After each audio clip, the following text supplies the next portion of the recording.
Yeah. Welcome to the top 10 games of 2017. Starting off with Crash Bandicoot the Remaster. I wasn't even gonna put this because I was kind of leaning towards Uncharted Lost Odyssey, Lost Legacy, whatever the hell it's called.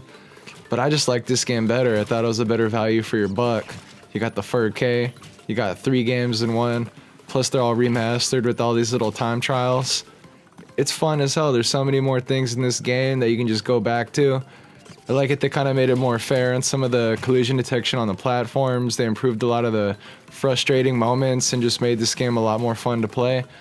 And it was number 10 on my list because Crash Bandicoot is just addicting. It looks bomb. If you got a 4K television, the graphics are amazing. And this game is just shit. They obviously understand what's going on. Like, let's get a Spyro game in the future. I hope Spyro gets that 4K treatment. Next on the list is Mario Cross Rabbids. And this is a beastly game from Ubisoft. I didn't think they were going to be able to bring it like they did, but I guess Miyamoto and everybody at Ubisoft had a lot of passion for this game. It's an XCOM mashup with a lot of love in the character design and the weapons design. I love the ways you can upgrade your different characters and make them completely different than each other. And the enemies are going to really challenge you because they're very interesting. I recommend using Luigi and Mario the most and bring in whoever else you can, because you're going to need some firepower, but you're also going to need to heal. So there's a lot of strategy, and you can honestly do it any way you want with every character and design your team around smashing on these evil mofos. There's a lot of great special weapons. Mario's got hammers. You also have a gun. I mean, there's 2 special abilities. You can move around, collect your coins. I could just go on and on. This is a great game. And the Nintendo Switch really needed this.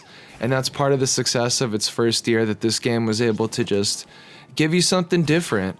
If more companies can get the IPs from Nintendo and actually develop games with these IPs, like a Zelda racing game, or a Zelda flight sim, I don't know, just something odd like that. Like, I want weird games like Persona 5.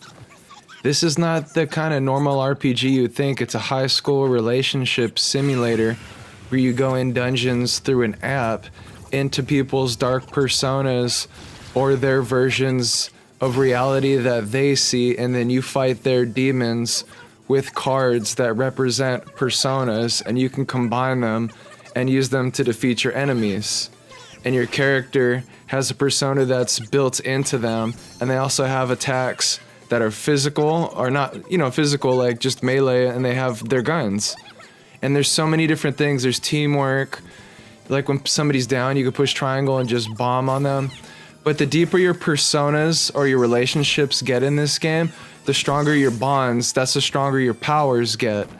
And by doing things with certain people and spending time with them outside of the dungeons or the palaces, that's how you get your levels upgraded, and you get very strong in this game by increasing your bonds. So play Persona 5, it's a great game. Amazing. Next we got Horizon Zero Dawn. And what can I say? This is a gorgeous game, and I got into the game late, but I'm glad I did because I got the complete edition right when it came out in December, so I could really play it before the year was over with all the DLC. And this game was very impressive. I had more content, but a lot of my content got corrupted on this game. I don't know why. But you can still see the beauty. The combat is incredible. The story is amazing. The acting. Like, I have an Xbox One X, and this game looks motherfreaking gorgeous with the checkerboarding. This game is absolutely astonishing on a 4K HDR TV. It will blow your mind. Now, if that last game blew your mind, Mario Odyssey is number 5 on the list. And this game really reinvented Mario. You used to get powers, a mushroom flower, a cape, whatever you need. You wanted that tail, you got it, it'd make you fly. But nowadays, you get your cappy, you throw that at your opponent, and you become that opponent. They throw a hat at you, take that hat, and you beat up your enemy with that. Take Bowser. You can't have this wedding. No, man.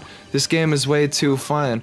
All the levels are impressively designed, all with the care, and these moons are dug into every little detail, and you always use every enemy. There's nothing in this game that is there for no reason.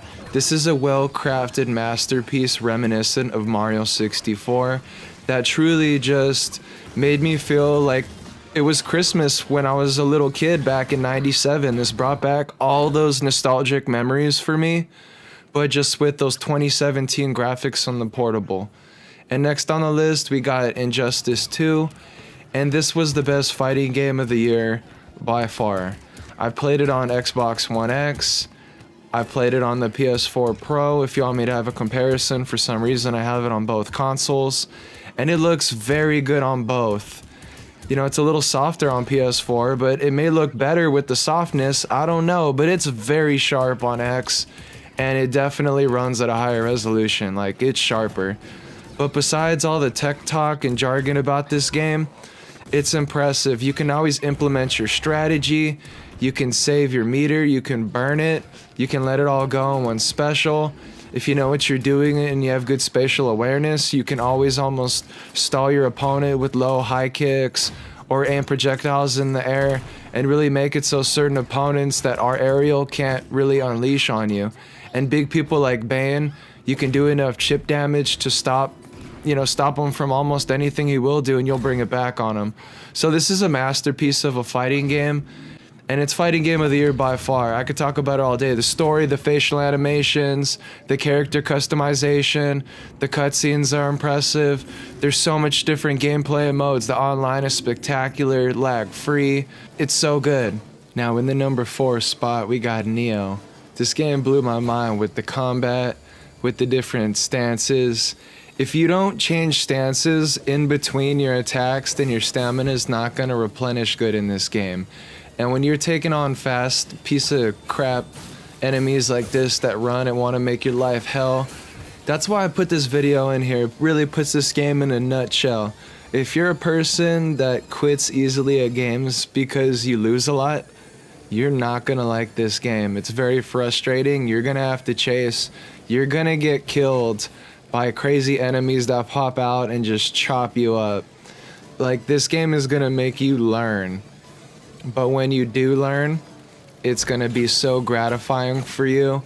The boss fight at the end of this little cavern, well, this is a mission that I went back to, but the original boss fight in this cavern made me pull out all my hair and I don't have any left. Like, this is the most craziest, frustrating game, but the combat is so fun with the different stances, and it's just, I could go on and on by how, just Neo's amazing.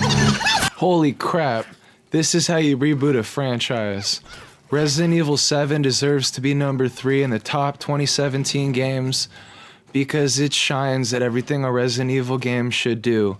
It's scary, it's got riddles, they may be a little basic, but it keeps the game flowing because they're easy. This game is terrifying. The hillbilly family, no matter how much you hurt them, they're gonna come at you. This is an excellent game that really moves everything forward.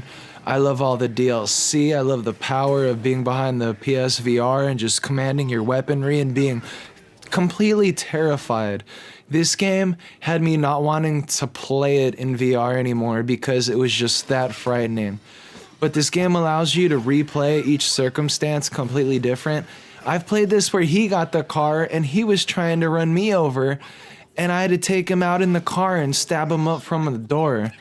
I mean, what a great game. Now we're on to Wolfenstein II, and this is number 2 on the list. And this game was not even on my radar. I've always liked Wolfenstein, but this game has the story that I love. And in such an age of being just over political or being too PC, this game just doesn't care. It says what it wants, and it does what it wants. And this game is a breath of fresh air. The combat is incredible. BJ Blazkowicz is back. This game had me feeling like a goddamn hero. Like, I haven't felt this much adrenaline, and it was the great game to complement, the best game to complement my Xbox One X purchase. These graphics were phenomenal on a console, and I wasn't expecting any game to look this bomb. In 4K, it was truly, truly impressive. This is the holiday experience for anybody that has an Xbox One X. You pick that up and you play Wolfenstein. And if you got a Switch, the number 1 game to play of the year is Breath of the Wild. From the cinematics, to the scope of the worlds, to the story, to the music, to the ambiance, to the gameplay, to the evolution that you take on as Link. Breath of the Wild is the first Zelda game that says, we're not gonna tell you where to go. You can go where you want. You wanna help the Zoras? Go ahead. You wanna help anybody else? Go ahead. Do whatever the heck you want. But this is gonna be your journey. You can go to the shrines you want. You can go for stamina. You can go for health. You play the game you want. You explore at your own pace. You get Korok seeds. You have fun. This is the best game of the year by far. Every detail makes you want to explore more, and every time you get deeper into the game, you're rewarded. So Zelda and Nintendo, you win #1 Game Tato Game of the Year. Thanks for watching, guys. Peace.